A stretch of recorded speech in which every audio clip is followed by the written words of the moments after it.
CT scan ICU जळीत कक्ष SWL centre अशा अत्याधुनिक सुविधा मागच्या 2 वर्षात जवळपास 57 कोटी रुपयाचा निधी. आज आपण भारताचा 79वा स्वातंत्र्य दिन मोठ्या उत्साहात, अभिमानाने आणि देशभक्तीच्या भावनेनं साजरा करत आहोत. आपल्या देशाच्या स्वातंत्र्यासाठी प्राण अर्पण करणाऱ्या, आयुष्यात झोकून देणाऱ्या सर्व वीरांना आज कृतज्ञतेने मी स्मरतो आणि पवित्र स्मृतिसंदन करतो.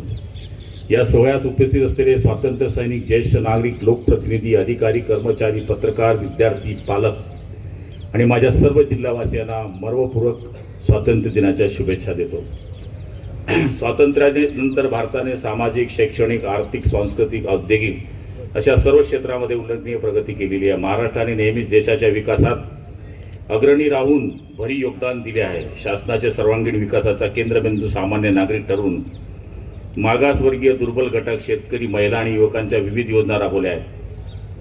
मुख्यमंत्री देवेंद्र फडणवीस, उपमुख्यमंत्री एकनाथ शिंदे आणि अजितदादा यांच्या नेतृत्वाखाली राज्य सरकारने शेतकरी, महिला आणि युवकांच्या अनेक महत्त्वाचे निर्णय घेतले आहेत.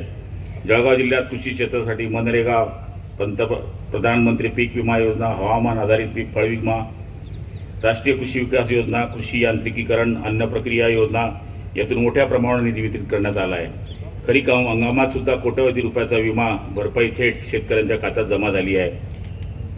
नैसर्गिक आपत्तीमुळे नुकसानीची भरपाई देशासाठी ही शासन वचनबद्ध आहे. महिला सबलीकरणाच्या दिशेने मोठे पाऊल टाकत जळगाव अत्याधुनिक महिला व बाल विकास भवन उभारले आहे. त्याचे लोकार्पण आज होत आहे. सखी वन स्टॉप सेंटर या नवीन इमारतीचं सुरू झाले आहे.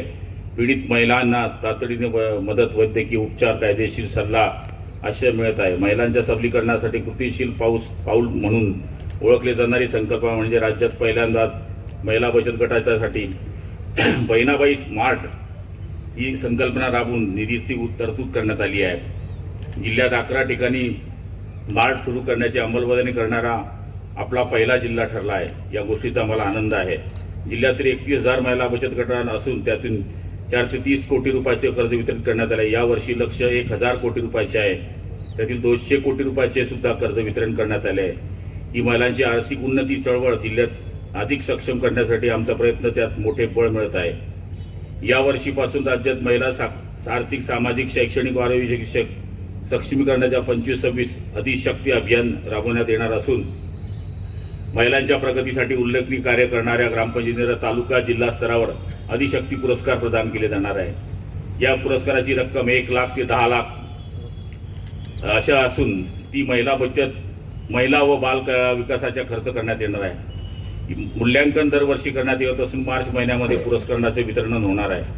आरोग्य क्षेत्रातील सिव्हिल हॉस्पिटल आणि शासकीय वैद्यकीय विद्यालयामध्ये CT स्कॅन ICU जळीत कक्ष SWL सेंटर अशा अत्याधुनिक सुविधा मागच्या 2 वर्षात जवळपास 57 कोटी रुपयाचा निधी आपण उपलब्ध करून दिलेला आहे. गरिबांच्या महागड्या खाजगी रुग्णालयात परवडत नाही, पण जिल्हा रुग्णालयात अत्याधिक उपकरण वापर हजारो गरजूंच्या शस्त्रक्रिया होत आहे.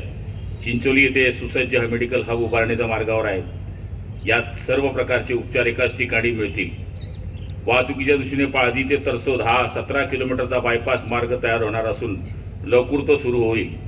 त्यामुळे शहराच्या वाहतुकीवर ताण कमी होणार. पाळधीपर्यंत रस्ता हा दुरुस्तीसाठी सुद्धा मंजुरी मिळाली आहे. रस्ते सुधारले तर उत्तम वाहतूक सेवा देण्याची राज्य परिवहन मंडळाचे सरसावलेले आहे. या वर्षात नवीन 89 बसेस आल्या असून चोपडा बस आगारात 5 बसेस आल्या आहेत, तर जळगाव डेपोला 8. येत्या काळात जळगाव जिल्ह्यात 171 बसेस येणार आहेत.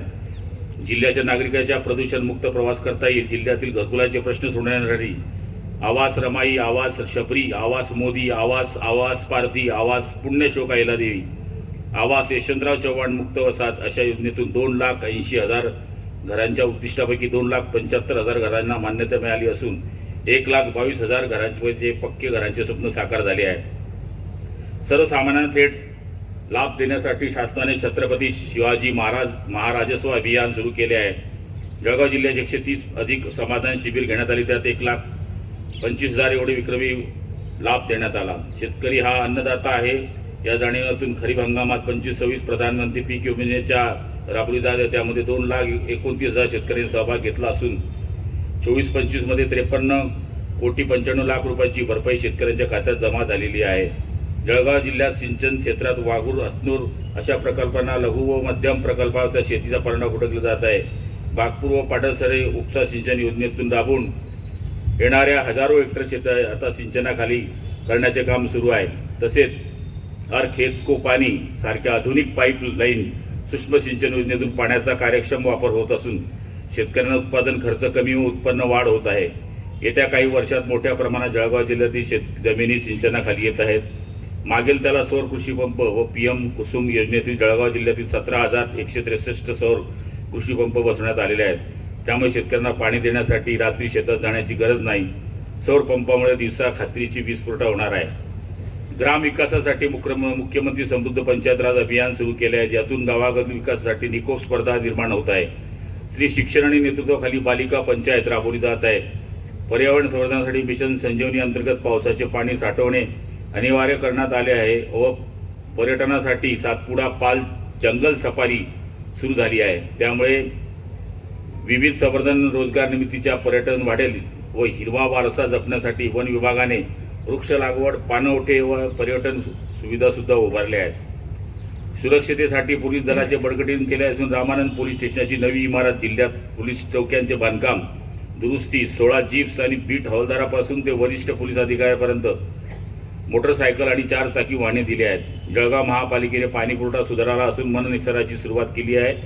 50 बॅटरी बस सुरू झाल्या असून लवकरच प्रदूषणमुक्त प्रवासाची सोय होईल. जळगाव महानगरपालिका नगरोत्थान दलित वस्त्यांवर जवळपास 110 कोटी रुपये अधिक निधी आला आहे.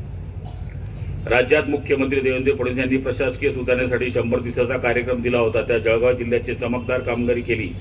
जिल्हाधिकारी आयुष प्रसाद आणि जिल्हा पोलीस अधीक्षक डॉक्टर महेश्वर रेड्डी यांना राज्य स्तरावर विशेष गौरव करण्यात आलेला आहे. तसेच जिल्ह्यातील काही विभागांना सुद्धा राज्य स्तरावर विशेष कामगिरी केली आहे. ही जिल्ह्यासाठी गौरवाची बाब आहे. या सर्वांचे समस्त जिल्ह्यावासियांचे मी अभिनंदन करतो. येत्या काही वर्षात $25 बिलियन ची अर्थव्यवस्था करण्यासाठी शासन आणि प्रशासन स्तरावर मोठ्या प्रमाणात विकासाची कामं हाती घेण्यात आली आहेत. माझ्या जिल्हावासियांना मी जळगाव जिल्ह्याच्या नेहमीच्या प्रगतीपथावर राहिला आहे. आपण सर्व मिळून हा विकास यत्न पुढे नेऊया. सर्वांना पुन्हा एकदा स्वातंत्र्य दिनाच्या खूप शुभेच्छा. जय हिंद, जय महाराष्ट्र.